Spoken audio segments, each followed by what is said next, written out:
Welcome to the Learn Tarot with Moxxie podcast, where you can learn to read the tarot for yourself and for others. Here we look at the tarot from all angles, and I share the very best ways to use it to work through past trauma and create the life that you love. So join me. Hello everyone. Welcome back to another episode of the Learn Tarot with Moxxie podcast. My name is Michelle, and I am your host. I am your resident tarot teacher and coach. Today we're going to be answering a tarot question about reading frequency.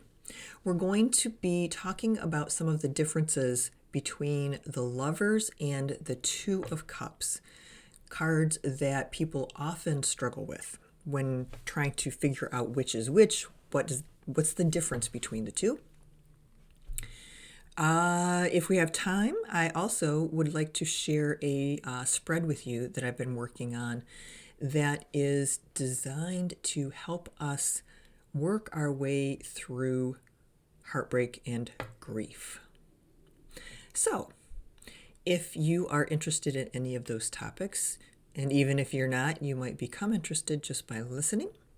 Please grab yourself a cup of tea or your favorite beverage and get comfortable, and we will get started. Just a couple announcements before we launch into all of the content. Just wanted to remind you that the course creation course is available on the Moxxie website for free until the 28th of February. That course is designed as an overview for anyone who's interested in learning how to create their own course. We go through every element from identifying your audience through to making some decisions about the best publishing options for you. Where should you post your course? What's the best option for you to get it in front of people? So if you have any interest in that, hop on, take the course now while it's free, and it will be marked up at regular price as of March 1. I have a very exciting thing to announce. It's exciting to me because I feel like I've been talking about this stuff forever, and I'm finally delivering on some of it. Coming up in March, there will be a new court card workshop. That workshop is designed to help people who are struggling with court cards to distill, how in the heck do we distill entire personality types down into 6 keywords, right? It's a lot. And this workshop is designed to prevent you from freezing, basically. When you see court cards come up in your reading, my goal is for you not to say, oh crap, because I know that's what a lot of you do, because I did the same thing. So we need to teach you to make friends with these court cards so you can develop a relationship with them that works, that actually contributes to the quality, the voluptuousness, the depth of your tarot readings. So that will be coming out sometime in March. It will be a workshop. It's not going to be a real pricey one, but I do want to provide some support. All right, so that is it for tarot announcements. Picture this. You are distraught over being potentially laid off at work. You're stressed. You are frustrated with the entire situation. Things have been tenuous in that company for 6 months. Everyone is on pins and needles because they know layoffs are coming. How do you deal with that? If you are someone who has been following me for a while, you know that you get out your cards and you work with them to help you consider some solutions, right? And can you come up with a solution to being laid off if that's what the company is going to do? No, you can't. But you can come up with a plan. You can come up with a plan to move things forward as they unfold for you. So you get out your trusty tarot deck and you put it on your living room coffee table, and there it lives for months because you are so obsessed with trying to figure out what is going on with your work situation. You're so worried about it that you have been driving your cards crazy. Your cards want to say, enough already. Please give us a break. We have told you what we think. We will tell you what we think every single time. And there's only so much we can do, right? We are here as tarot cards to guide you to better places. We are not here to tell you whether or not you're going to be one of those who is laid off. So many of us, when we get into a position like that, whether it is a romantic situation, a business situation, anything, tarot readers especially, I think, have a tendency to lean on their cards. And that's what they're there for, don't get me wrong. They're there for support, they're there for guidance, but they are not there necessarily as a 24-hour a day, 7-day a week crutch. And what does that mean? Because that sounds a little bit harsh, right? What that means is that if we remember that our tarot deck will provide us information, our readings are viable, so to speak, in the moment that they're done. So if we do a reading about the same thing day after day after day after day, because we're desperate to get an answer that makes us feel better, you may find that you're getting very much the same cards day after day after day after day. If that is happening, try to let yourself take the hint and say, okay, I'm on rerun, right? I'm on repeat. The cards are very kindly, very gently saying, I already told you enough is enough. So this question around how frequently we should be doing our readings, that's what this is all about, right? Do we do a reading daily? Do we do a reading weekly? Do we carry our tarot cards around with us in our purse? It fully depends on who you are and how you use the tarot. What I'm talking about here is more about asking the same question and hoping for a different answer. And I know you've been there. I know you've been there because I've been there. And you just want a glimmer of hope. You just want something to show up that seems like it might be something positive. All I can say in answer to this question is do yourself a favor. Try not to drive yourself absolutely crazy. If this is something that is really, really on your mind, if this is something that you're feeling compelled to constantly be using your cards for, I encourage you to do a deep dive reading, not a daily one, but a deep dive reading to get into really what is there for you. Take some time, take a Saturday afternoon or whatever your schedule allows, and use those cards as an exploratory way of having a conversation with yourself about how to deal with this situation. You can't control everything. Trust me, I have tried. It cannot be done. And so there comes a point at which we just have to give up that control to set ourselves up in a way that allows us to be as successful as possible in that situation. And then, I don't want to say endure, but that's kind of it, right? there are some parts of life that we just have to endure. We have to get through it because we have no choice. If we want to keep breathing, if we want to keep having sunshiny days, we have to keep moving forward.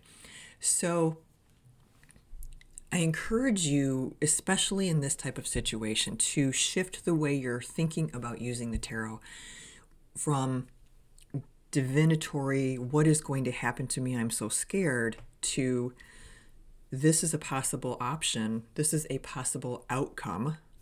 What can I do? How can I empower myself to deal with this situation as best as I can, regardless of what happens? I laugh at that question only because it resonates so much with me, because I am a little bit of a control freak. I used to be a lot of a control freak, and I really liked knowing exactly what to expect. And if the tarot was not giving me the answer I wanted, well, then I would just do a reading the next day, hoping that I would get a different answer. And 9 times out of 10, I didn't. 9 times out of 10, the answer came back the same. And at the point at which I would start getting useful answers from the tarot was the point at which I started relaxing into the fact that I can't control everything and looking to the tarot more as a tool of, I say personal growth and development all the time, but looking at it more as a tool for daily living, right? And incorporate it in a way that's healthy, just like everything else, just like exercise, just like ice cream, good in moderation. All right, so we're going to switch gears here and we're going to talk about 2 cards that people have a tendency to find confusing because they seem like on the surface they're kind of the same card. We're going to be talking about the 2 of Cups and the Lovers. Of course, I am referring to the Rider-Smith Waite deck when I talk about these cards. If you have any interest, you can pull those cards out of your own deck and follow along, take a look at them with me. The 2 cards are very similar. We have this symmetrical setup on each card where you have female on the left, male on the right. We have 2 cups that are sort of parallel to one another. The cards have a lot of similarities in how they look, and also in their meanings. There are some similarities, but there are some fundamental differences as well, and we're going to talk about those.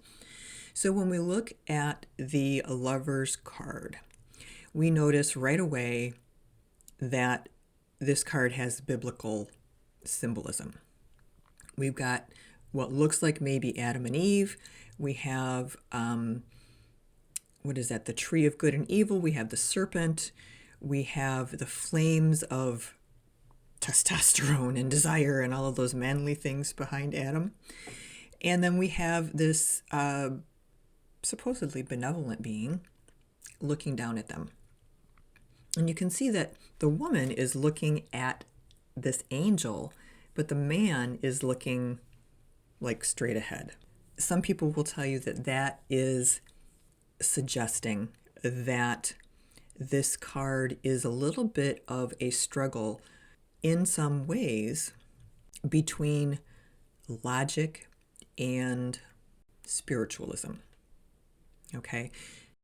The 2 of Cups card, again, we have a male and a female facing one another, clearly in some sort of interaction, right? These 2 are actually facing one another and interacting with one another in a way that the Lovers are not. The 2 in the 2 of Cups, the 2 people in the 2 of Cups, appear to, it's almost like we caught them just as they're making some sort of agreement or some sort of connection. There's something drawing those 2 together. And we're not sure what it is, but there is something drawing these 2 individual people together. When we step back from the symbolism and look at the traditional meanings of the cards, yes, absolutely, there are some similarities, but the differences are there as well. The Keep in mind that we have a minor arcana card and a major arcana card. So that in and of itself indicates a pretty big difference, right? The major arcana card holds more weight in a reading. It is more about large, global, human, universal things. The minor arcana is much more about our day-to-day life, the things that we deal with, the things that we go through. So that translates into different meanings for the cards, okay? What it comes down to, essentially, is that the Two of Cups is a card about interaction and relationship. It's about kind of chance meetings in some cases, right? It's about people who are just coming together for something. It could be a romantic partnership, but it could also be something else. Just because it is cups does not necessarily mean that it is a romantic partnership. It's interesting because if we look at this card, while in some ways it seems like we're interrupting this very intimate moment, in other ways it seems almost clinical because of the way the composition is set up, where it's just very linear and square. She's wearing a green wreath on her head, which is considered, it's a laurel wreath, and would be considered as somewhat of a triumphant, or I won this, I am, a victory wreath, basically, is what that is. And he is wearing a wreath of red roses. So while he appears to be amorous, she appears to be more business oriented. But these two things are coming together in a way and bonding in a way that can be a lifelong bond, right? Some people will call this the best friend card, because your best friend can be anyone in the world. It can be someone of a different gender. It can be someone of the same gender. And we love that person, right? We love that person dearly. But the type of love that we have for that person is not the same type of love that we have for the people in our intimate, romantic lives. Maybe our life partner types. A more mature love in some ways, but then in a lot of ways, this card is not even about love at all, okay? So clearly, if the card comes up in a reading about romance, then yes, you're going to want to look at it from that perspective. But this card is also, in a lot of ways, more spiritual than that. It's more a deep, deep, long-lasting, abiding love, which is very different from the new love, the new possibilities, right? The new best friend, the new whatever that is going on in the Two of Cups. This Lover's card is the relationship that you have, let's say, after you've been married for 20 years, where you're there because you want to be there. Hopefully, you're there despite finding out that your partner does some things that drive you absolutely crazy. You have made a conscious choice to stay in this relationship and to work on loving this person. So when you look at these two cards, consider just the weight of the type of card, and that hopefully will help you consider the type of love that we're talking about, because that's where one of the biggest distinctions lies. both of these cards can also be related to partnership, right?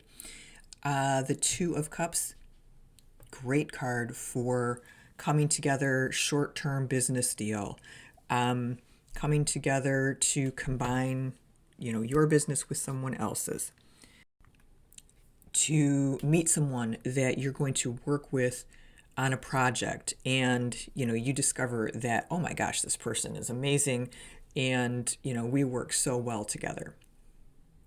So it doesn't have to be that romantic love. The undertone of the Lovers, beyond the obvious love, quote unquote, love issues, is this idea of choosing something. It's almost like there's a moral choice being made, right? You have the woman looking up at this angel like, oh yeah, I don't know what to do. How do I trust my spirituality? She's looking there for answers.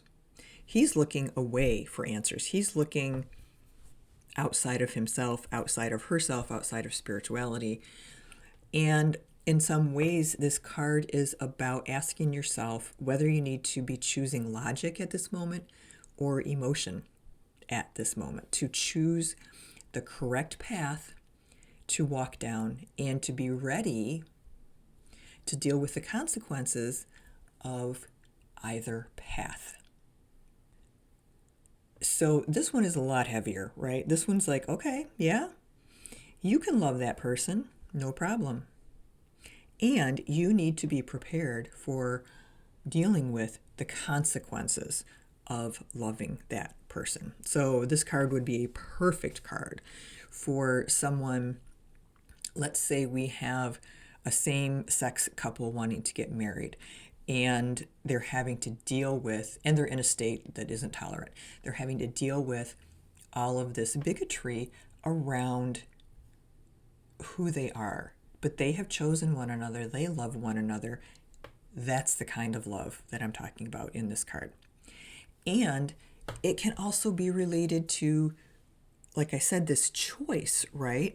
Do I choose to stay faithful in my relationship, or do I choose to do what seems right at the moment? This is much more of a combination of head, heart, feeling, intellect, uniting us with what's divine, and a coming together of opposites in a way, right? You've got the male-female dynamic, you've got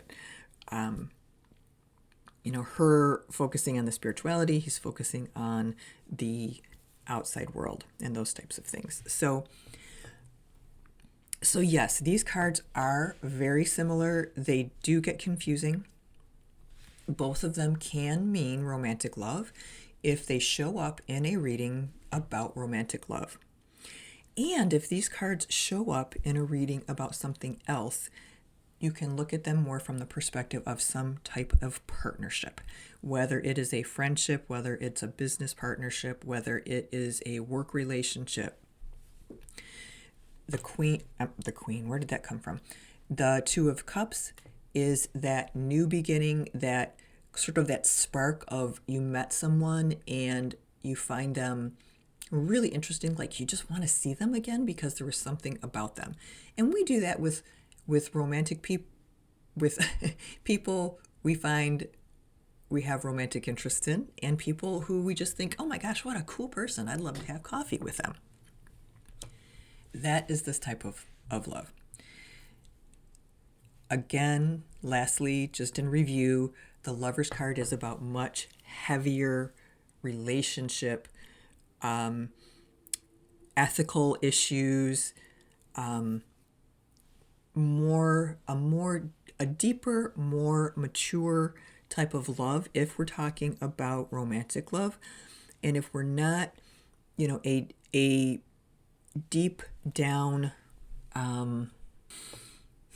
tapping into what it is we need to do, what type of choice we need to make, to recognize that we can choose this, we can choose that, and each choice has its own implications. All right, I think the next ones we do will be maybe the Death card and the Ten of Swords, because I know people have trouble with that one as well. So I hope that helps.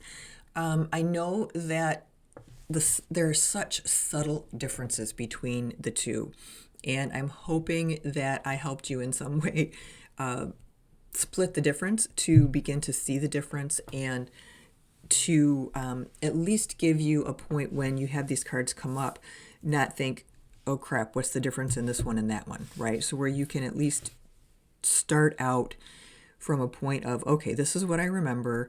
This one, because it's the two people with the cups, probably not as deep and meaningful as the other one, as the Lovers. And it just gives you a starting place, right?